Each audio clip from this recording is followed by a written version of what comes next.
போன வீடியோ நீங்க பார்த்திருப்பீங்க.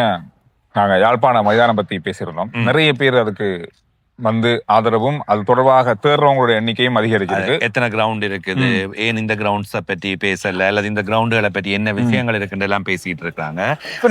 பதிலும் அதுல போட்டுட்டு இருந்தேன். போடுறீங்களா?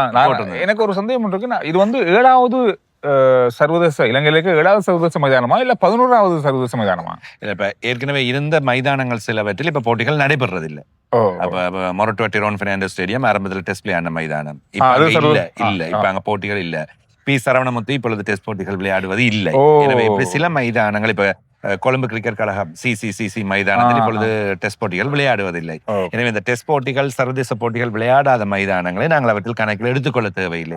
அதன் காரணமாகத்தான் 7வதாக இது வந்து நீ உண்மையிலேயே சொல்ல போனா இதுக்கு டெஸ்ட் அந்தஸ்து கிடைக்க வேண்டும், அல்லது சர்வதேச கிரிக்கெட் பேரவையின் அங்கீகாரம் கிடைக்க வேண்டும். அதுக்கு பிறகுதான் நாங்கள் உண்மையாக இதை 7வது மைதானமாக சொல்லலாம். சர்வதேச மைதானம் என்று வருகின்ற வேளையில் இதை நாங்கள் 7வது மைதானமாக எடுத்துக்கொள்ளலாம். ஒரு சில கருத்துக்கள் நான் பார்த்தேன், நாம கொஞ்சம் பிளவிட்டோம் அப்படின்னு யோசிச்சு பார்த்தா நான் தேடி பார்க்கும்போது இந்த 11 மைதானங்கள் இருக்கின்றன. இது மாதிரி இப்ப இருக்கின்றன. அதுல சில பேர் பதில்கள் வந்திருந்தன. எனவே அதன் அடிப்படையில் விஷயங்கள் சரிதான். ஆனால் இப்பொழுது ஸ்ரீலங்கா கிரிக்கெட் இதை 7வது உத்தியோகபூர்வ மைதானமாக அறிவித்திருக்கின்றது. எனவே அவங்க சொல்றதுதானே உத்தியோகபூர்வமானது. கடந்த நாட்கள்ல பேசுற ஒரு விஷயம் தான். அதாவது இப்ப பொதுவா இந்த தமிழ் வீரர்கள் விளையாடுற ஒரு கட்டம் வந்து இலங்கை அணிக்கு பெரிய ஒரு இடத்தை நோக்கி சென்று கொண்டிருக்கு. அண்மையில 2 நாளைக்கு முதல்ல நடந்த ஒரு கிரிக்கெட் போட்டி முழுமையா தமிழ் வீரர்களே விளையாடின ஒரு போட்டியாக நான் பார்த்தேன். சந்திரா, நாங்கள் பேசிக்கொண்டிருக்கின்ற வேளையும் தமிழ் வீரர்கள் எவ்வாறு சர்வதேச தரத்துக்குள் செல்வது என்கின்ற பல கேள்விகள், என்ன மாதிரியான விஷயங்கள் நடக்கின்றன என்று பார்க்கின்ற வேளையில் இந்த மைதானம் உருவாக்கப்பட்டது. பாராட்டப்பட எல்லோருமே ஆதரிக்கின்ற விமர்சனங்கள் இல்லை பாருங்கள் இதற்கு. அதே மாதிரி இப்பொழுது 2 போட்டிகளிலும் ஒரு போட்டியை முழுமையாக என்னால் பார்க்க முடியவில்லை, இன்னும் ஒரு போட்டியை பார்க்கக்கூடியதாக இருந்தது. ஒரு அணி கிட்டத்தட்ட 9 வீரர்கள் தமிழ் வீரர்கள். 9 வீரர்கள் தமிழ் வீரர்கள் விளையாடுகின்றார்கள். 11 பேரில் 9 பேர். அது என்ன நோக்கத்துக்காக?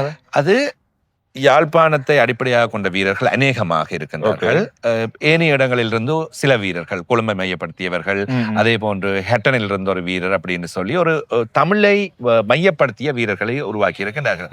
இது சார்ந்தது ஜெஃப்னா ஸ்டேலியன்ஸ் என்று அழைக்கப்படுகின்ற அகாடமி ஒன்று.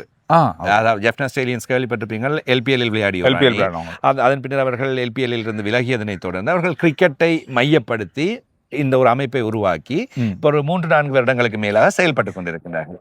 இவர்கள் அங்கே எல்லா இடங்களிலும் இருக்கின்ற தமிழ் வீரர்களை கொண்டு வந்து கொழும்பை மையப்படுத்தி, நாங்கள் ஆரம்ப நிகழ்ச்சியில் பேசியிருந்தோம், கொழும்பை மையப்படுத்தி செயல்பட்டால்தான் வீரர்களை சர்வதேச தரத்துக்கு கொண்டு செல்ல இங்க அதை மையப்படுத்தி அடுத்த கட்டத்தை கொண்டு போறதுக்காக விளையாடுகிறார்கள். அப்ப அந்த பிபிகே பார்ட்னர்ஷிப் என்ற ஒரு நிறுவனம், வியாபார நிறுவனம் இருக்கின்றது, ஜெஃப்னா ஸ்டேலியன்ஸோடு சம்பந்தப்பட்டது. எனவே அதற்குள் இந்த வீரர்களை உள்நுழைத்து அதில் இருந்தால்தான் உத்தியோகபூர்வமாக அவர்கள் வேலை செய்தால்தான் விளையாட முடியும் மெர்கன்டைல் போட்டிகளில்.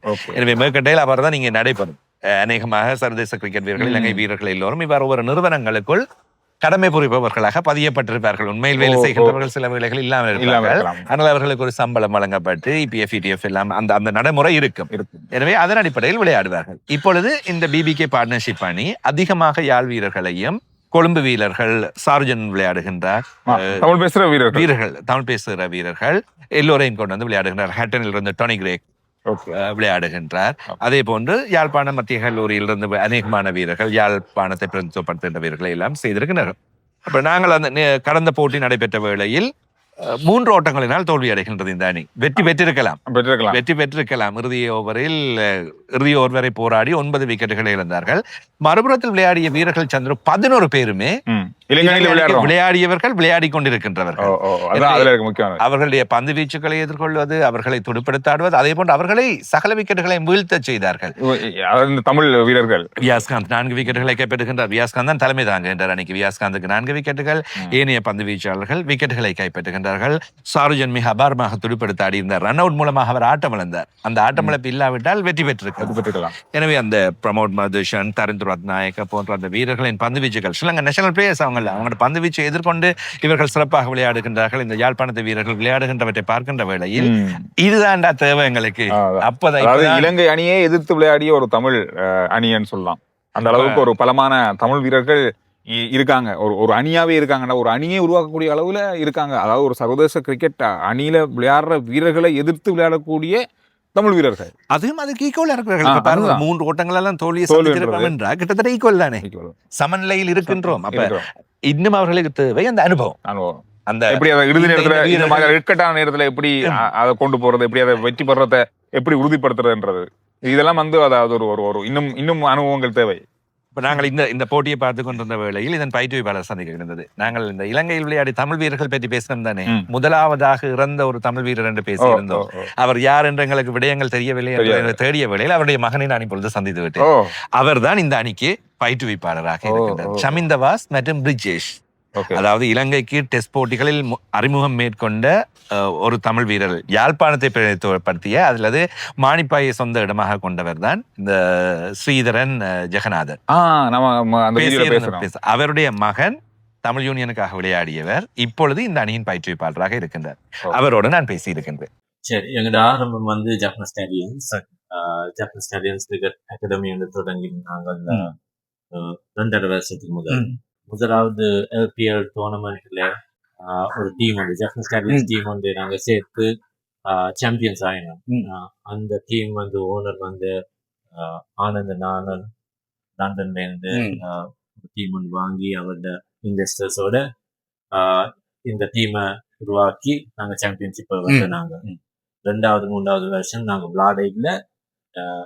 அது பிறகு விளையாடாதபடியால் நாங்கள் ஒரு அகாடமி வந்து தொடர்ந்து நாங்கள் யாழ்ப்பாணத்து பாய்ஸுக்கு ஒரு வாய்ப்பு வந்து கொடுக்கறதுக்கு கொழும்புக்கு வந்து விளையாடுறதுக்கு நானும் தமிழ் வாசின் ஹெட் கோச்சா அதில் சேர்த்து நாங்க இப்ப ஒரு 3 வருஷமா யாழ்ப்பாணத்துக்கு போயிட்டு ஒவ்வொரு மாசமும் கோச்சிங் நடத்துறோம். நாங்க நடத்தி இருக்கிற ஸ்கவுட் பண்ணி இருக்கிற எல்லா நல்ல பிளேயர்ஸையும் கொழும்புக்கு கொண்டு வந்து அவைகளுக்கு ஒரு அபார்ட்மெண்ட்ல அகாமடேஷன் கொடுத்து சாப்பாடு எல்லாத்தையும் நாங்க பார்த்துக்கொள்றோம். நாங்க அது ஆனந்த் நானல் அவர் அங்கிருந்து அவரோட காசோட இந்த பாய்ஸ் ஹெல்ப் பண்ற பாய்ஸுக்கு ஒரு வாய்ப்பு கொண்டு கொடுக்கறதுக்கு அங்க நார்தர்ன் ப்ராவின்ஸ், ஜெஃப்னா மட்டும் இல்ல, நார்தர்ன் ப்ராவின்ஸ், அதாவது Trinco, Batticaloa, northern east and north eastern, Puttalam பக்கம், மெனா எல்லாம். இனி டேலண்ட் இருக்கிற பாய்ஸை நாங்க ஸ்கவுட் பண்ணி ஜெஃப்னா ஸ்டாலியன்ஸ் அகாடமிக்கு கொண்டு வந்து ட்ரெயின் பண்ணிட்டு அங்கிருந்து நானும் பாசியும் கொழும்புக்கு கொண்டு வந்து இன்றைக்கு மாதிரி ஒரு மர்கன்டைல் ஏ டிவிஷன் டீம் கொண்டு உருவாக்கி, அதாவது ஆனந்த் நானோட கம்பெனி பிபிகே அவர் தான் சேர்மன். அவரோட கம்பெனியில இந்த பாய்ஸ்க்கு ஒரு வாய்ப்பு கொண்டு கொடுக்குற மர்கன்டைல் ஏ டிவிஷன் விளையாடுறதுக்கு அவர் ரெஜிஸ்டர் பண்ணி நல்ல லெவல்ல, அதாவது டாப் லெவல்ல விளையாடுறதுக்கு ஒரு வாய்ப்பு கொடுத்திருக்கிறார் ஆனந்த் நானல். இன்றைக்கு நான் இப்ப இந்த பதிவை ரெக்கார்டிங் செய்து கொண்டிருக்கிற டைம் அங்க மேட்ச் நடந்து கொண்டது கால்ஸ் கிரிக்கெட் கிளப்ல. விளையாடுற அணியை பாத்தீங்கன்னு சொன்ன எதிரணி 11 பேரும் ஸ்ரீலங்கா கிரிக்கெட் நேஷனல் பிளேயர்ஸ், இலங்கை அணிக்காக விளையாடிய 11 பேர்.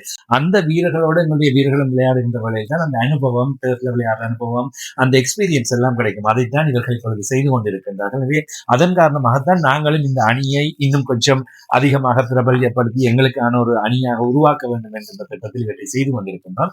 எனவே என்ன திட்டங்கள் எதிர்காலத்தில் இருக்கின்றன, இந்த வீரர்களை வளர்த்திருக்கின்ற என்ன சவால்கள் உங்களுக்கு இருக்கின்றன? ரைட், எங்களோட ஒரே ஒரு பிளான் வந்து இவருக்கு அந்த லெவல்ல ஒரு வாய்ப்பு கொண்டு கொடுத்து ஷைன் பண்ணினோன்னு இந்த மர்கன்டைல் ஏ டிவிஷன்ல. அப்ப எங்களுக்கு மற்ற கிளப்ஸ்ல இருக்கிற கோச்சஸுக்கு இந்த வாஸ் இல்லாட்டி நான் கதைச்சு இவையில அங்க அனுப்பி ட்ரையல் ஒன்று செஞ்சு நாங்கள் போன வருஷத்துக்கு முதல் வருஷம் அவினாஷ் அனுப்பினோம் நாங்க பிஆர்சிக்கு. இப்ப அவர் இமர்ஜிங் டீம்லயும் இருக்கிறார். NSL-லும் விளையாடினவர், அவர் நல்லா செய்கிறார். வியாஸ்காந்த் இருக்கிறார். அதே மாதிரி ஒரு 4-5 பாய்ஸ், ஸ்ரீராம் அவர் கோர்ஸ் விளையாடுறாரு. இப்ப இனி கெனக்கா பாய்ஸ் அந்த சிஸ்டத்துக்குள்ளால வந்து இங்க ஏ டிவிஷன் அடிச்சு கிளப்புக்கு போயிட்டு முன்னேறி இப்ப அவன் கிளப்ல விளையாடுறேன். இனி அதே சிஸ்டம் தான் நாங்க யாழ்ப்பாணத்துல இருக்கிற புது பாய்ஸ் கொண்டு வாங்குறாங்க. இந்த வருஷம் நியூட்டன் வந்து இருக்கிறேன். ஒரு 4-5 பாய்ஸ் புதுசா வந்துட்டு அவைகளுக்கும் ஒரு வாய்ப்பு வந்து கொடுத்து இப்ப அவையிலும் தமிழ் யூனியன் நீ நாங்க ஒரு சேனல் ஒன்று துறந்து இருக்கிறோம். நாங்கள் இவையில அங்க நல்ல பேக்கேஜா வந்து செஞ்சு யாரு கிளப்புக்கு கொடுக்குறோம். நாங்க கிளப் கொடுத்தா கிளப்ல இருந்து இலங்கை அணிக்கு போறது அவர்கள் அங்க இருந்து பாதையை காட்டி இருக்கீங்க. நாங்க பாதையை காட்டுனாங்க. அது பிறகு அவளோட ஹார்ட் ஒர்க்கும் டேலண்ட் இருக்குது. ஆப்வியஸ்லி டேலண்ட் இருக்கிறபடியா தான் இந்த லெவலுக்கு வந்து விளையாடுறான். அதுக்கு பிறகு அவளோட டேலண்ட் எப்பவுமே எங்களோட தமிழாக்களுக்கு இன்னும் ஒரு மைண்ட் செட்ல இருக்கிறாங்க. கிரிக்கெட் விளையாட்டு இதெல்லாம் பெரிய அளவுல முக்கியம் இல்ல, இதுக்குள்ளால ஸ்ரீலங்காவுக்கு நாங்க ஷைன் பண்ணி முன்னுக்கு வரையலாது, இந்த மைண்ட் செட்ல இருந்து இன்னும் கிளியர் ஆகி போற அளவுல இல்ல. சோ இப்படியானவங்களுக்கு நீங்க ஒரு past cricket player, Tamil union cricket விளையாடிங்க, உங்களுடைய அப்பா ஸ்ரீலங்கா நேஷனல் டீமுக்கு விளையாடினவர், ரெப்ரசென்ட் பண்ற முதலாவது வீரர் டெஸ்ட்ல, இப்படி விஷயங்கள்லாம் இருக்கீங்க. இவற்றுக்கு உங்களோட அட்வைஸ் அல்லது நீங்க சொல்ற விஷயங்கள் எப்படி இருக்கு? இப்ப நான் அவருக்கு கொடுத்த அட்வைஸ் வந்து அந்த தமிழ் சிங்களம் முஸ்லிம் பிரச்சனை வந்து அப்படியே ஒன்றும் கிடையாது. கிரிக்கெட் விளையாடு வந்து ஒன்று. இப்ப நாங்க 3 வருஷமா இதை விளையாடுறோம். எனக்கு பாய்ஸ் வந்து இப்ப நீங்கள் அவையிட்ட கேட்டீங்க, அவைகளுக்கு உண்மையான ஸ்டோரிய சொல்லலாம். இப்ப அந்த நியூஸ் வந்து பாய்ஸ் யாழ்ப்பாணத்துக்கு போகணும்னு அம்மா அப்பா பாக்குறதுக்கு அவையில் இந்த ஃப்ரெண்ட்ஸோட கதைச்சு சொல்லக்குள்ள முதல் வருஷம் எங்களுக்கு ஒரு 10 படிய மேல தேடி கொழும்புக்கு கொண்டு வர்றதுக்கு பெரிய கஷ்டமே. அம்மா அப்பா பயம், கொழும்புக்கு வந்து வேலை என்ன செய்வீனா, சிங்கள பொடியவனோட என்ன நடக்கும். இப்ப எங்களுக்கு கிரௌட் கூடி இப்ப எங்களுக்கு ஹோஸ்ட் பண்றதுக்கு சரியான மாதிரி பிரச்சனை. ஏன்னா வீடு ஒன்று தேடி இருக்கு, பாய்ஸ் கவனமா வச்சிருக்கேக்குது, அவையோட எலக்ட்ரிசிட்டி பில், சாப்பாடு எல்லாத்தையும் பார்த்து கொள்ளைக்குது. நீ எல்லாத்துக்கும் ஃபைனான்ஸ் வர்றது ஆனது நான் அவரோட பர்சனல் காசோட இவே இந்த பாய்ஸுக்கு ஹெல்ப் பண்றேன். That's good. ஆனா இந்த பாய்ஸ் எடுத்து மேல போறது அவையோட கையில தான் இருக்கு. இதுல இப்ப பொதுவா ஒரு ஒரு அணியை கொண்டு நடத்துறது அப்படின்றது அவ்வளவு இலகுவான விஷயம் இல்ல, நிறைய சவால்கள் இருக்கு. அப்படி இருக்கும்போது ஒரு தமிழ் அணியை கொண்டு நடத்துறது அப்படின்றது அவ்வளவு இலகுவான விஷயம் கிடையாது. இதேவேளை சந்திர இந்த மாதிரி விஷயத்தையும் அவர் செய்த நல்ல பியூட்டிஃபுல் விஷயம் என்னென்னா, ஒரு முக்கியமான சிங்கள வீரர்களை கொண்டு வந்து போட்டிருக்காங்க. இதற்குள் நிரோஷன் டிக்வெல்ல இருக்கின்றார். நிரோஷன் டிக்வெல்ல உள்ளூர் போட்டிகளில் நல்லதொரு தலைவர், நல்ல முறையில் செயல்படக்கூடியவர். உண்மையில் அவர் ஸ்ரீலங்கா அணியில் இல்லாமல் போனது ஒரு துரதிர்ஷ்டம். அவருடைய டிசிப்ளின் விஷயங்கள் பற்றி விமர்சனங்கள் இருக்கு. அது மட்டும்தான் அவருடைய பெரிய மைனஸ். இந்த போட்டியினை பார்க்கின்ற வேளையில் நான் பார்த்தது அவர் சொல்லிக் கொடுக்கின்ற விஷயங்கள். துடுப்பாடும் போது மைதானத்தில் ட்ரெஸ்ஸிங் ரூமில் இருந்து ஆட்டமிழந்து வந்ததன் பின்னர் கத்தி சத்தம் போட்டு அந்த ஒரு கிரிக்கெட் கல்ச்சர் இருக்கு தானே, அதை உருவாக்கி அந்த பிளேயர்ஸுக்கு ஒரு மோட்டிவேஷனை கொடுத்து ஒரு சிரேஷ்ட வீரரா, தேசிய ரீதியில் சர்வதேச ரீதியில் உள்ள வீரராக இந்த சின்ன படியங்கள் எல்லாரையும் இழுத்து கொண்டு போறாரு. அதை நல்ல முறையில் ஒரு சரியான ஒருத்தர் தான் அவர். அந்த வழிவகைகள் எல்லாம் இங்க இந்த அணிக்குள் இருக்கின்றன. எனவே தனியாக முற்றுமுழுதாக தமிழ் வீரர்களாக விளையாடினாலும் சில நேரங்களில் இவரான அனுபவங்களை பெற்றுக்கொள்ள முடியாமல் போகும். எனவே என்னை பொறுத்தவரையில் இந்த அணி முகாமைத்துவம், பயிற்றுவிப்பு என்பன முக்கியம். இதில் சமிந்தவாசை உள்ளடக்கி இருக்கின்றார்கள். எனவே அவர் லெஜெண்ட். பயிற்றுவிப்பு குழாமுக்குள் சமிந்தவாசம் இருக்கிறார். எனவே அவற்றை சரியான முறையில் கணக்கிட்டு செய்து கொண்டு செல்கின்றார்கள். இப்ப நாங்க இன்னொரு முக்கியமான ஒருத்தரோட பேச போறோம். அதாவது இந்த அணியின் முகாமையாளர். இவர் கிரிக்கெட் அறிவு மிக கொண்டவர். ஆங்கிலத்தில் நேர்முக வர்ணனைகள் செய்கின்றவர். பல இடங்களுக்கு போட்டிகளுக்கு சென்று நேர்முக வர்ணனைகள் செய்திருக்கிறார். இவர் தான் இப்ப இந்த தமிழ் அணியை வந்து முகாமைத்துவம் பண்றவர். இவர் வவுனியா சொந்த இடம், ஆனால் கொழும்பில் தான் இருந்தவர். கொழும்பு இந்த கல்லூரியில், பம்பளப்பிட்டி இந்த கல்லூரியில் கல்வி கற்றவர். அருள்மொழி முகாமையாளர். அவரை நாங்கள் சந்தித்து பேசுவோம். அனைவருக்கும் வணக்கம். நன்றி என்னை இதுக்கு அழைத்ததுக்கு. இது முதலாவது நாங்கள் இது ஆரம்பிக்கும் போது கிட்டத்தட்ட தமிழ் வீரர்கள் ஒருவரும் இங்கே இருக்கவில்லை. கொழும்புல வந்து 2020 முதல் சரியான குறைவு. ஆனால் இப்ப இது ஆரம்பித்த பிறகு முதலாவது LPL வந்து வியாஸ்காந்த் வந்து விளையாடி வெளியில வந்தார். அதுக்கு பிறகு பாத்தீங்கன்னா இப்ப கிட்டத்தட்ட நான் பேர் சொல்றதா இருந்தால் ஃபர்ஸ்ட் கிளாஸ் ஸ்ட்ரக்சர்ல மட்டும் வியாஸ்காந்த் இருக்கிறார். மோவின் அபினாஷ் சென்ட் ஜான்ஸ் அவர் 2023 வந்து கிளப் சீசன்ல பெஸ்ட் பவுலரா வந்தார். அவர் மெர்கன்டைல இருந்த இதுல வந்து அவர் ஹைலைட் பண்ணப்பட்டு BRCக்கு ரிஃபர் பண்ணப்பட்டு அதுல இருந்து வந்தவர். அதுக்கு முதல் தீசன் விதுஷன் அவர் சரியன்ஸ் கால வரையில இப்ப எங்களோட நாங்கள் உள்வாங்கி இருக்கிறோம்.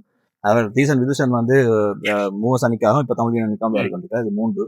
இதை விட கொழும்புல இருந்த ஒரு தமிழ் பாய் ஸ்ரீராம் சியாம் சுந்தர் வந்து ஒரு ஆம்பிடெக்ஸ்டர் போல லெஃப்ட் ஆம் ஸ்பின்னர், ரைட் ஆம் ஸ்பின்னர். நாங்கள் வரும் முதல் அவர் தமிழ் யூனியன் ட்ரை பண்ணால் சரி வர இல்லை. இதுக்கு வந்து 2023 அதுக்கு கோல்ஸுக்கு போனார். இப்ப அவர் ஒரு சக்சஸ்ஃபுல் பிளேயரா இருக்கிறார். இது ஒரு 4. இதை விட வவுனியால இருந்து சரண் போன ஒரு லிஸ்டே BRC டெபியூ பண்ணினவர். அவர் இப்ப திருப்பி வவுனியா போயிட்டார். ஆனால் கபிலன் முல்லைத்தீவுல இருந்து அவரும் போன ஒரு லிஸ்டே டெபியூ பண்ணியிருந்தவர். அதை விட இப்ப Under 23 பாத்தீங்கன்னா இந்த Under 23 வந்து நியூட்டன் தமிழ் யூனியன் அணிக்காக விளையாடி கொண்டிருக்கிறார். சார்ஜன் கொழும்புல இருந்து வந்தவர். இப்ப சார்ஜன் எல்லாருக்கும் தெரியும், லிட்டில் சங்கான்னு சொல்லி எல்லாருக்கும் தெரியும். ஆனா இப்ப அவர் எங்களுக்கு அதிபிகனுக்கு விளையாடி கொண்டார். அவர் இப்ப தமிழ் யூனியன் அடிக்கு விளையாடுறாரு. அவர் ஃபர்ஸ்ட் விளையாடி இருக்கிறார். இதை விட டோனி கிரேக், நான் சொன்னேன் உங்களுக்கு சொன்ன நூர்லியா சேர்ந்த ஹட்டனை சேர்ந்த வீரர் அவர் தமிழ் யூனியன் அணிக்காக அந்த செய்கிறார். அதோட இப்போ உங்களுக்கு டிபிகே பார்ட்னர்ஷிப்பில் விளையாடி கொண்டிருக்கார். டிபிகே பார்ட்னர்ஷிப் எங்களோட விளையாடி கொண்டிருக்கிறார். இதை விட திருநகர வைசிசிக்கு வந்து எங்களுக்கு ஆனந்தன் கதன், நிஷாந்தன் அஜய் இவர் 2 பேரும் எங்களோட சலியன்ஸுக்கால வந்து இப்போ இன்றைக்கு ஆஸ் வி ஸ்பீக் இன்றைக்கு அண்டர் 20 மேட்ச் விளையாடி கொண்டிருக்கோம். குருநாகல வைசிசியோட அங்கே அடுத்த போலீஸ் பார்க்கல அவையிலும் இந்த ஸ்குவாட்ல இருக்கிறாங்க தான் அவையில் அங்கே விளையாடுறபடியே இன்றைக்கு எடுக்கிறார். இதை விட பிஆர்சி அணிக்கு அண்டர் 23 சாரங்கன், ஜப்னா சென்ட்ரல் ஸ்ரீதரன் சாரங்கன் விளையாடி கொண்டிருக்கிறார். அதை விட 2 பேர் பிஆர்சி ஸ்குவாட்ல இருக்காங்க, பரதி விக்னேஸ்வரன் மற்றது அண்டர்நேஷன் அபிஷேக். அப்படி பல பேர்கள் உங்களுக்கு தெரிய இருக்கலாம். நிறைய பேர் வந்து இருக்குது. அப்போ இதுதான் நோக்கம். அந்த நோக்கம் வந்து எல்லாருக்கும் இப்ப நீங்க சொன்ன மாதிரி அதை என்ன சொல்றது கெதியா ஃபாஸ்டா வந்து ஒன்றும் செய்யலாது. It's a very tough process. நிறைய இப்போ இவ்வளவு செய்துமே இப்போ பாத்தீங்கன்னா பேட்ஸ்மேன் வந்து இன்னும் கொஞ்சம் காணாது இங்க சொல்ல போனோம். ரைட். ஆனா இப்ப நிறைய பேர் வந்து வந்துருக்கோம். இப்ப அட்லீஸ்ட் எல்லாருக்கும் யாழ்ப்பாணத்துல கிரிக்கெட் இருக்குன்னு தெரியுது. போன முறை நாங்கள் ஒரு ஃபியூ மந்த்ஸ்க்கு முதல் ப்ளூம்ஃபீல்ட் போச்சு உச்சிட்டப்பள்ளி யாழ்ப்பாணம் போயிருந்தோம். யாராவது கொஞ்சம் பிளேஸை பார்த்தவர் அப்படி ரெஃபர் பண்ணி பார்த்து நாங்கள் 7 வரைக்கும் சான்ஸ் கொடுத்து கொண்டிருக்கோம் எல்லாருக்கும். நாங்கள் சொல்லிக்கொண்டு இருக்கலாம். உங்களுக்கு வாய்ப்பில்லைன்னு சொல்லி கொண்டிருக்கலாம். ஐ மீன் இங்கிலீஷ் சொல்லுவார்கள், you worry about what you can control, don't worry about what you can't control. உங்களுக்கு இது இன ரீதியாகவோ அதால தான் கிடைக்கிறேன்னு சொன்னா அது உங்களுக்கு கண்ட்ரோல் பண்ண இயலாது. ஆனா நாங்கள் அதை எப்படி அதை பிரேக் பண்ணலாம்னு சொன்னா நாங்கள் எங்கட பெர்ஃபார்மன்ஸை காட்டலாம், நாங்கள் எங்கட ஹார்ட் ஒர்க் காட்டலாம், ஒர்க் எத்திக்கை காட்டலாம். இப்போ வியாஸ்காந்த் 2021 எல்பிஎல் ஆனார். ஆனால் அவருக்கு 2023 வரைக்கும் ஃபர்ஸ்ட் கிளாஸ் சான்ஸ் கிடைக்கல. ஃபர்ஸ்ட் கிளாஸ் டெபியூ மேக் பண்ணது 23 or 24 கிட்டத்தட்ட 3 வருஷம். அதாவது எல்பிஎல் விளையாடி சக்ஸஸ்ஃபுல்லாக விளையாடி போட்டு 3 வருஷத்துக்கு அப்புறம் தான் டெபியூ மேக் பண்ணுவார். அதுக்கப்புறம் விஜயசனம் வந்தவர். ஆனால் இப்போ இவையல் வந்து எங்களுக்கு சான்ஸ் தரையில எங்களுக்கு வாய்ப்பு இல்லையாண்டு விட்டு போயிருந்தால் எங்களுக்கு அதுவும் வந்திருக்காரு. ஆனால் இப்போ அவையல் வந்து ஒரு வழிகாட்டியை காட்டின பிறகு இப்போ நிறைய வந்து கொண்டிருக்கு. இப்போ அட்லீஸ்ட் நாங்கள் இந்த மெர்கன்டைல் விளையாடுறபடியா இந்த பாய்ஸ் எல்லாரும் தெரியுது. இதுகளை பார்த்துட்டு நாங்கள் இப்போ பண்ணிக்கல. ஆனால் அந்த நீங்க சொல்ற அந்த பிரச்சனை இருக்கு, நான் இல்லைன்னு சொல்ல மாட்டேன். அது இல்லைன்னு பூசி முறையில அதுல இனம் என்றதும் இருக்கலாம். ஆனா அதே நேரம் இந்த நெப்போட்டிசம்னு சொல்லுவாங்க. இப்போ ஒரு கிளப்ல ஒரு பிளேயர் இருக்கிறாருன்னு சொன்னா நாங்க 4 பிளேயர்ஸ் அங்க உள்ள அனுப்பினால், ஆனா அவர் கேப்டனா இருக்கீங்களா அவர் செலக்ட் பண்ணுவாருன்னு சொன்னா அவர் தனக்கு யாரும் கம்ஃபர்டபுளா இருக்கோ தனக்கு யாரும் தெரியும் அதைதான் பார்ப்பாரு. அப்ப அந்த இன்ன சைக்கிளுக்கு போறது ஒரு கொஞ்சம் டஃப்பான விஷயம் தான். அதுக்கு கன காரணங்கள் இருக்கு. இப்ப அங்க இருந்து வர யாழ்ப்பாணத்துல வட மாகாணங்கள்ல இருந்தோ இல்லாட்டி வெளிப்பிரசங்க வர்ற தமிழர்களுக்கு இங்க சிங்களம் கதைக்கு இல்லை. இங்க எல்லாம் சிங்களத்துல தான் நடக்குது. சரியோ பிள்ளையோ அது வேற அதுதான் வழி. அது சிங்களத்துல நடக்குது. அப்ப நாங்கள் அது அவங்களோட அந்த இன்னர் லேயருக்கு வர்றதுக்கு வந்து கஷ்டம். அது உடைக்கணும். அது உடைத்து கொண்டு வியாஸ்காந்த் வந்துட்டார், விஜயசன் ஓரளவுக்கு வந்துட்டார், மற்றவர்கள் வந்து கொண்டு இருக்கிறார்கள். ஆனால் இந்த இது ஒரு டஃப் ப்ரோசஸ். இது வந்து பயங்கர இது நிறைய இதுல வந்தப்ப எங்களுக்கு இது வந்தப்பறம் தெரியுது எவ்வளவு டஃப் வந்து தெரியுது. ஸோ ஆனால் கிரிக்கெட் வந்து இப்ப தொழில் ரீதியா வந்து ஓரளவுக்கு சஸ்டெயின் பண்ணக்கூடிய இருக்கு. இப்ப ஆனா அதுக்கு வெறும் மட்டும் கஷ்டம், சரியான கஷ்டம். இப்ப இங்க இருக்கிற பாய்ஸுக்கு கூட காசுகள் இல்ல ஸ்குவாட்ல இருந்தா தான் காசு கிடைக்கும், செலவு கிடைக்கும். இப்ப நாங்கள் அக்கமடேஷன் கொடுத்து வச்சிருக்கோம், எங்களோட பாய்ஸுக்கு அக்கமடேஷன் இருக்குது. ஆனா அது இல்லாதாக்களுக்கு அதுவும் இல்லை. இங்க வந்து கிளப்கள்ல ஹாஸ்டல் வழியா இருக்கணும். இவங்களுக்கு அடுத்த சாப்பாட்டு காசு இல்லாதாக்களும் இருக்கு. இது டஃப். ஆனா இதை பிரேக் பண்ணி நீங்க இப்ப ஃபர்ஸ்ட் கிளாஸ் ஸ்ட்ரக்சர் வந்துட்டா, சும்மா உதாரணத்துக்கு சொல்றேன், ஒரு கிட்டத்தட்ட எனக்கு தெரிஞ்ச வரைக்கும் ஒரு 3 டே மேட்ச் விளையாடினால் ஒரு மேட்சுக்கு கிட்டத்தட்ட 65,000 70,000 காசு கிடைக்கும் ஒரு மேட்சுக்கு. ஒரு நாளைக்கு கிட்டத்தட்ட 22,000 22,500 வேரி வேணும், அது இருக்கும். அதோட ஸ்குவாட்ல இருந்தால் நான் நினைக்கிறேன் ஒரு மேட்ச் 3 டே மேட்ச் ஸ்குவாட்ல இருந்தீங்கன்னு சொன்னா ஒரு அரவாசி காசு கிடைக்கும், 30,000 கூட கிடைக்கும். ரைட். இதே நீங்க T20 மேட்ச்ல 1 டே மேட்ச் விளையாடிங்க சொன்னா 15,000 12,000 கிடைக்கும், ஸ்குவாட்ல இருந்தால் கிடைக்கும். ரைட். அப்ப இதே இப்ப நீங்க ஒரு சீசனுக்கு சும்மா உதாரணத்துக்கு ஒரு 5 மேட்ச் விளையாடி 5 மேட்ச் 4 மேட்ச் ஸ்குவாட்ல இருந்தால் 16 இருந்தால் you make some money, reasonable money. அதுக்காக அது லவிஷன் சொல்ல மாட்டேன், நான் ஏதோ ஒரு வாய்ப்பு இருக்கு. இதே நேரம் 3 டேக்கு போயிட்டு 3 டேல இருந்தால் இல்லாட்டி இதுல இருந்து நீங்க என்ன நேஷனல் சூப்பர் லீக் நடக்கும். நேஷனல் சூப்பர் லீக்கு போனா ஒரு national super league 4 day matches சொன்னா ஒரு நாளைக்கு 45,000 rupees. அப்போ ஒரு 4 டே மேட்ச் நீங்க விளையாடினால் 108,000 rupees கிடைக்கும். இதை விட நீங்க ஓரளவுக்கு எஸ்டாப்ளிஷ் பண்ணப்பட்டு வந்துட்டால் உங்களுக்கு கிளப் கான்ட்ராக்ட்ஸ் கிடைக்கும். அதனுடைய ஃபைனான்சியலி வாய்ப்பு இருக்கு. ஆனா இதுக்கு வர்றதுக்கு நிறைய உழைக்கணும், அதுல மாற்று கருத்தே இல்ல. படிப்புல நாங்கள் வரணும்னாலும் படிக்கதான் வேணும். படிக்காம சும்மா இருந்துட்டு ஐயோ எனக்கு கிடைக்கல கிடைக்காது. இதுல நிறைய மென்டலி எல்லாம் கணக்கு இருக்கு. இதுல நிறைய விஷயங்கள் இருக்கு. நிறைய உழைப்பு செய்யணும். மற்றது டிசப்பாயின்மெண்ட் வரும், நீங்க நல்லா பெர்ஃபார்ம் பண்ணுங்க, உங்களுக்கு சான்ஸ் கிடைக்காது, இதெல்லாம் இருக்கு. இதெல்லாம் ஃபைட் பண்ணி வரணும். இது அபிலிட்டி இருக்கிறவனுக்கு. அதே போன்று இன்னும் 2 வீரர்கள். ம். இவர்கள் யாழ் மத்திய கல்லூரிக்காக விளையாடியவர்கள். இவர்கள் எப்படி வந்து இந்த வசதிகளை பெற்றுக்கொண்டு இவ்வாறு கொழும்புல விளையாடி அனுபவங்கள், இப்ப இந்த போட்டிகள் விளையாடிய அனுபவங்கள், இந்த முக்கியமான பந்து வீச்சாளர்கள் எதிர்கொண்ட அனுபவங்கள் பற்றியும் எங்களோட பேசுகிறேன். அவர் பிஆர்சிக்கு விளையாடுகின்றார் சாரங்கன், இவர் இளவரசன் கொழும்பு கொல்சரிக்காக விளையாடுகின்றார். அதே போன்று பிபிகே பார்ட்னர்ஷிப் கம்பெனிக்காக விளையாடுகின்றார்கள்.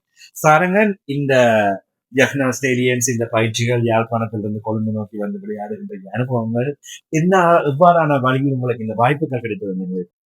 2022 ஸ்கூல்லேருந்து லீவ் ஆனேன். அப்போ அதுக்கு பிறகு ஜெஃப்னா ஸ்டாலியன்ஸ் கிரிக்கெட் அகாடமி வந்து ஓப்பன் பண்ண அந்த இதில் நான் அங்கே போய் ப்ராக்டிஸ் பண்ணேன். டீசன்ட் 3 விளாட்றதுக்கு எனக்கு அதில் டீசன்ட் 3 விளாட்றதுக்கு சான்ஸ் கிடைச்சது. ஃபர்ஸ்ட் செகண்ட் இயர் அவங்களோட ஜெஃப்னா ஸ்டாலியன்ஸ் தொடங்கி 2வது இயர் எனக்கு சான்ஸ் கிடைச்சது. நான் 2வது இயர் நல்லா விளாடினேன். இப்போ அந்த இடம் எனக்கு டீசன்ட் 3 கிடைச்சபடியாக நான் 3வது வருஷம் டீசன்ட் 3 கேப்டன் பண்ணேன் ஜெஃப்னா ஸ்டாலியன்ஸுக்கு. அதுக்கு பிறகு எனக்கு லாஸ்ட் இயர் மெர்கண்டேல் விளையாட சான்ஸ் கிடைச்சது. அதுக்கு முதல் மெர்கண்டேல் என்னால் சரியாக விளையாட முடியல.